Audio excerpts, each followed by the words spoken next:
Hey yo, Pineapples, Ned Shearer back again with yet another brand new deck profile. This one is a bit of a different one.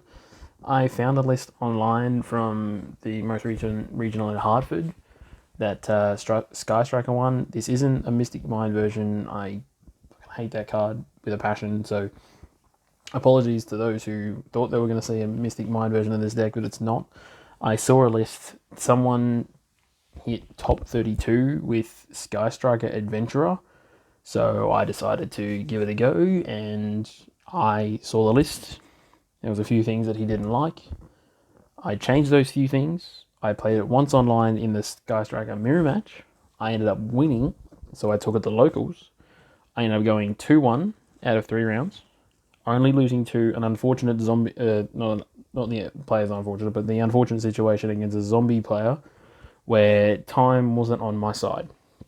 And a small little hiccup unfortunately cost me the game. However, my other 2 matches were against Despia, which 2-0'd that, and then Salamangreat, which I 2-0'd as well. So really good, really fun deck. I'm actually surprised on how many on the interaction that this deck has. This is actually a lot of fun, and it's very well, arguably very well placed in very sort of slow control-y decks. As I said, I've changed a few things from the list that I saw online. This is what I've come up with. It's actually a lot of fun, and for the most part, it is very budget. Aside from the adventure package and then like 2 or 3 other cards in the extra deck, it's literally pretty cheap. Like Sky Striker nowadays is actually a pretty cheap deck, so this is a quote unquote budget version. Aside from the adventure package. So this is the deck I took to locals. I built on the same day that I saw the list, so I'm going to show you what I played. Again, it was a lot of fun. There's not actually a lot I would change about the deck at the moment. There may be a couple of cards that I would like to add, but I'll get to those as I go through it. So this is Brave Striker with a 40 card main of 20 monsters, 17 spells, and 3 trap cards. Good lead off. So starting with the monsters, for the Sky Strikers, I'm playing 3 Ray and 1 Rose. I would consider 2 Rose, but I just don't have one in Prismatic Secret to match the rest of the rarities, so I've decided just to keep it at 1. One's been fine. Like I've had no qualms with this ratio. I've had no problems with this ratio, but sometimes a 5th normal summon actually does come up outside of the next package that I'm running, which is obviously the Adventurer monsters of 3 Water Enchantress and 1 Griffin Rider. Not much to say about it. Like, there's no room for play a second one, and I wouldn't play any less than 3 Enchantress in the deck as well, so really consistent. The remaining 12 monsters are all hand traps. Now, I've decided to go budget with all the hand traps, so they're all commons. So it's Ash, Ogre, which came in the new Albaz structure deck, Effect Veiler, and then Crow. And I'm actually surprised on how prevalent Crow was. Not only in last night's locals, but in general, Crow is just an absolute blowout card. So definitely recommend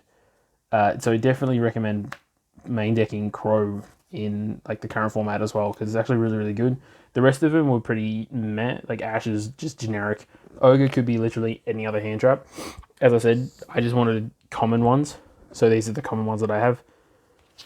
It was a lot of fun. Like Ogre came out sometimes for something else, but other than that, the hand traps were pretty self-explanatory. And you know, it's Selene. That's the only reason why Veiler's in here as well. So that's the 20 monsters. The spells for the Sky Striker spells, it's pretty like not overly over the top dramatic. It's Widow, 3 Widow, followed by 1 Shark, the Hornet Drones, the Afterburner, the Multi-Roll, and the Engage.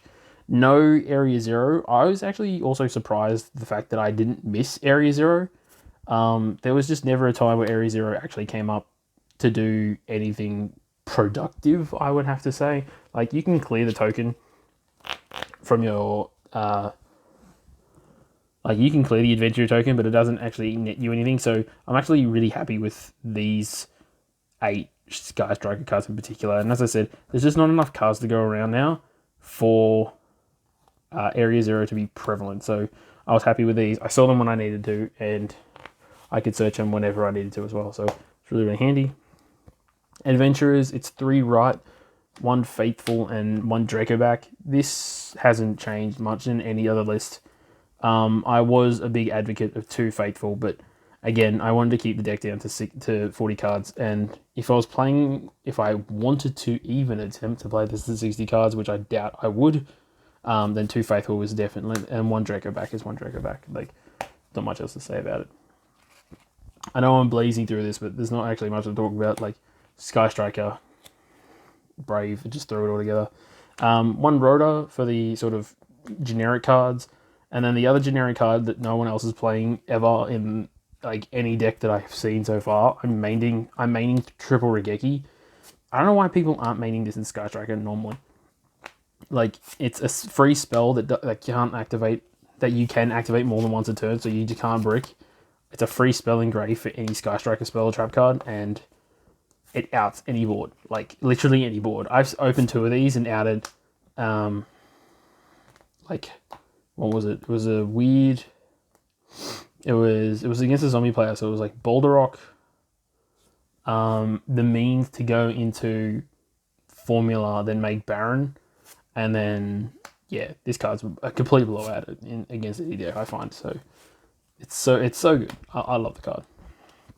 And the 3 trap cards, also the Regeki and the Rota, I think, were the 4 cards, because the other guy was originally playing the DPE package, which he didn't like, so I was like, oh, okay, that's fair enough. With Verte gone, you actually have to think about, you have to actually hard open the Fusion Destiny, which, although it's still at 2, but at the same time, it's probably not worth the investment, I figured. So I was just like, what are 4 blowout spell cards that just increase my odds of winning so much, going probably first or second? So these were the 4 that I chose, and they were clutch all night. Like, I've got no qualms with that. And then the 3 trap cards that I'm playing were the 3 trap cards that he main decked as well, with 3D barrier. This card's insane, this format. Like, it hits Sword Soul, it hits Despia, it hits, like, it even, at one time, it hit the zombie player because he just made a whole bunch of synchro plays in the hopes to outgrind me. Obviously, it sided out games 2 and 3 because I didn't want to rely on it too much, but against everything else tonight, this card was an absolute godsend. Like, I flipped this games 1 and 2 against a Despia player, and they had no out, so it was busted. I love D-Barrier. So main decking D-Barrier is actually like the correct call in this deck as well, particularly with literally no synchro XCs or any of that stuff. It even was going to hit Drytron at one stage. Like, this card's insane in this format, but nonetheless, that's the 40 card main. The 15 card extra. These are my tokens. I've got 2 Ace tokens, and this is the Adventurer token, I suppose, is the correct term. Sky Striker monsters, it's 3 Kagari, 3 Shizuku, only 2 Hayate. I've never needed a 3rd one in like any Sky Striker build that I've ever played. I just threw in a 3rd one because I didn't know what the other card is to put in there. But otherwise it's 1 Kaina, 1 Zeke as well. These are generic one-offs that you occasionally go into, but they're very niche circumstances. 3 Kagari and Suzuki is probably absolutely correct, but I like 10 Sky Striker monsters. I just think it's more correct than playing the 3rd Hayate. Instead of the 3rd Hayate, I'm playing the 1 Nightmare Phoenix. This came up once to clear the token plus whatever else I had, just so I can get my Sky Striker spells back online. So it was pretty sick. The other blowout card that one of my opponents wasn't expecting, I played 1 BLS Link.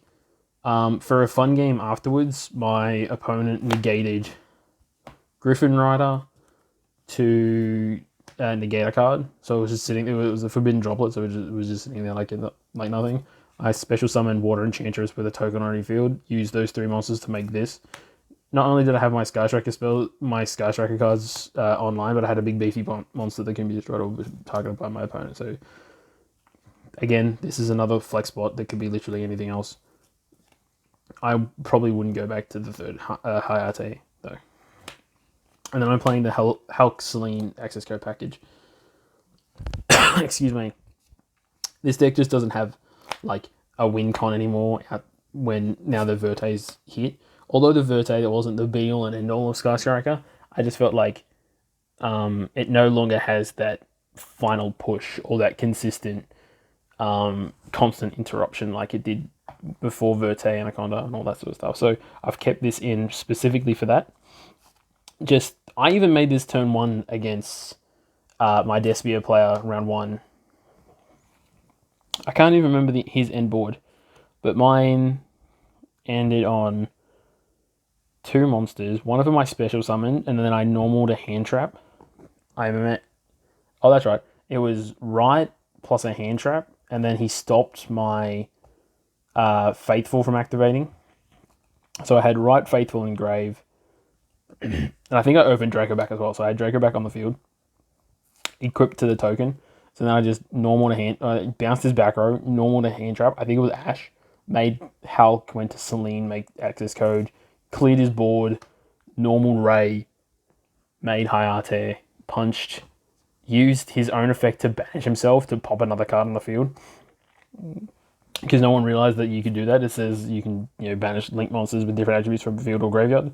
So I banished himself, popped his last card, made Shizuku up in the extra monster zone, and then had a search. It was completely busted. Like this engine works so well with this deck. Sometimes I think it's unfair, but I would be lying. So, and then finally the side deck that I played for tonight. It was supposed to be just all common side deck cards, but unfortunately one of the cards I couldn't find my commons version of them. But I'll show you what I played. So it was 3 Lancia, 1 Pankratops. Nothing much to say over here. Again, I wanted to play all common ones. Lancia is busted. I wish I'd have kept it in against the Zombie World player because it would have just completely shut down his turn outside of the other thing that I did. Instead, I decided to take it out because I was going first.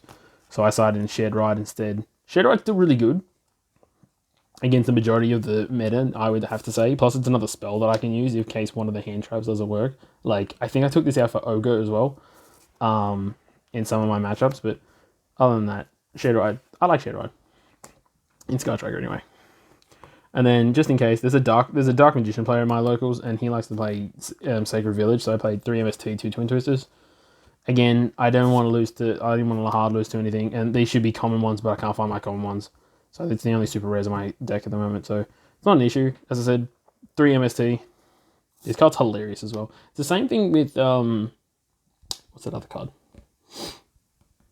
Regeki. Like, it's free. Although this is a 1-for-1, and Regeki can be like a 5-for-1 as opposed to 6-for-1 anyway. I think it's still probably really good to play, particularly with time rolls. I didn't want to play Cosmic, partly because I don't have any common Cosmic Cyclones, but I thought this was the correct thing to do, and then the double twin. So not much there. And then the other card that was one of the great blowouts. There can only be one. It came in common in the new Albaz structure deck as well. Bastard card. Sky Striker can just river. If D-Barry is bad against a particular deck, then this takes its place. It's as simple as that. This card's ridiculous. So, but that is the end of the deck profile. Brave Sky Striker, as I called it. So again, it's a lot of fun. I was surprised about how well these cards interact with one another. I'm glad they do, because this deck is actually a lot of fun. So there definitely will be some more testing of this deck in the future, because it is actually really, really consistent. There wasn't a game that I bricked ever. There was a lot of games where I had opened one engine but not the other. But again, that's neither here nor there. The other card that I would consider probably playing in this deck is probably Foolish, because if I open all Sky Striker cards, then I've got another way to get Enchantress and Grave. But yeah, that was the deck profile, guys. I hope you guys enjoyed it. It was a really fun deck to play. I highly recommend it if you have the means and opportunity to happen to be able to play it. It's a lot of fun. I highly recommend it. Any tips, tricks, or queries about the deck, by all means, leave them in the comments below. I'll endeavor to read all those lovely things that you guys send. So thank you ever so much again for watching. Hope you guys enjoyed it. Please like, comment, and subscribe to the channel. And as always, guys, take care of yourselves. Peace.